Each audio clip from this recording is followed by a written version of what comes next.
ചിലരുണ്ട് സ്വന്തം ഭർത്താവിനെ ഫ്രണ്ട്സിൻ്റെ പേരെ പിക്ചർ കാണാൻ പോകും, കാണാണ്ട് സിസറ് വലിക്കും, ഭയങ്കര അഭിമാനമായിട്ട്. വലിയ മക്കളെ പിക്ചർ കാണാൻ പോകും. അപ്പോൾ തരീക്കേസിൻ്റെ ഭർത്താവ് അങ്ങനെ ഒന്നുമല്ല. തരീക്കേസിൻ്റെ ഭർത്താവ് നിഷ്കളങ്കത. അവർ കണ്ട കഥ നല്ല ഇഷ്ടപ്പെട്ടാൽ ഈ തരീക്കേസിനെ വൈഫായ എന്നെയും കൂടി കൂട്ടിയിട്ട് പോകും.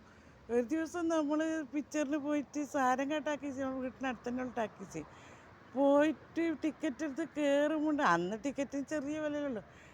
അന്നത്തെ പൈസ ടിക്കറ്റ് എടുത്ത് കയറുമുണ്ട്. നമ്മുടെ എളാമാൻ്റെ ഭർത്താവ്, ഉമ്മാൻ്റെ സിസ്റ്റർ ഭർത്താവ് PC ബാബു കിലുക്കം രേവതിൻ്റെ കണ്ടിട്ട് ഇറങ്ങുന്നു. എൻ്റെ ലാസ്റ്റത്തെ പിക്ചർ കുതാ കവയെന്ന്, അതുകൊണ്ട് ആ സ്റ്റോപ്പാക്കി. പിന്നെ ആ പിക്ചർ കാണാൻ പോകാറില്ല. പിന്നെ ഒരുപാട് ഖസസുൽ അംബിയും തഫ്സീറത്ത് ഖുർആനെല്ലാം വായിക്കാൻ തുടങ്ങി. ആദ്യമേ അറിയാം, പക്ഷേ ഇവരൊക്കെ ഒരു ഹോബിയായിട്ട് പോകുന്നു. ഇന്നുള്ള ആൾ ഒരുപാട് പൈസ കളയുന്നില്ലേ.